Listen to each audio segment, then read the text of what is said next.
Yeah, oh, yes, fine. So this is One Life on the Limit, which is directed by Paul Crowder, and it's yet another documentary. Well, it's another film about Formula One. Of course, arriving in the wake of Rush and Senna, or the other way around, of course, Senna and Rush, you think, is there much more to be told in this story? What this does is it traces the history of Formula One. It's got very, very good archive footage. It's narrated by Michael Fassbender, who, of course, we just heard is in 12 Years a Slave.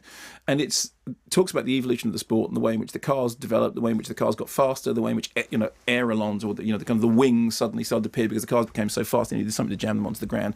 And there are interviews with racing drivers and very good archive footage. The interesting thing about the film, however, is it's very clearly about, on one level, the danger of the sport. It doesn't shy away from this at all. In fact, at one point, it almost becomes just a catalogue of tragedy, because the extraordinary thing about Formula One at one point in history, in fact, right up until Senna's death, was just how dangerous and just how regular the fatalities were.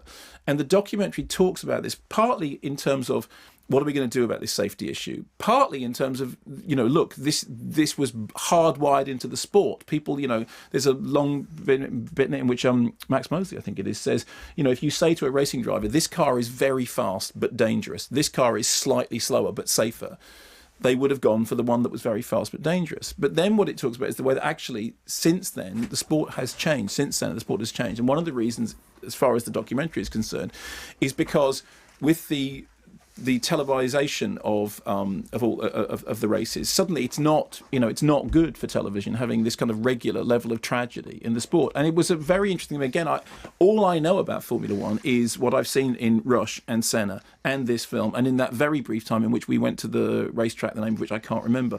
But I was surprised that seeing a third film about Formula One in a couple of years, it did manage to tell a story that had another element to it. And the element was, alongside everything else, actually whether or not that danger is hardwired into the sport and is an intrinsic part of it, or whether in fact it was something that could, when addressed properly and when taken seriously, because Jackie Stewart and people are talking about, you have to address this, you have to deal with it.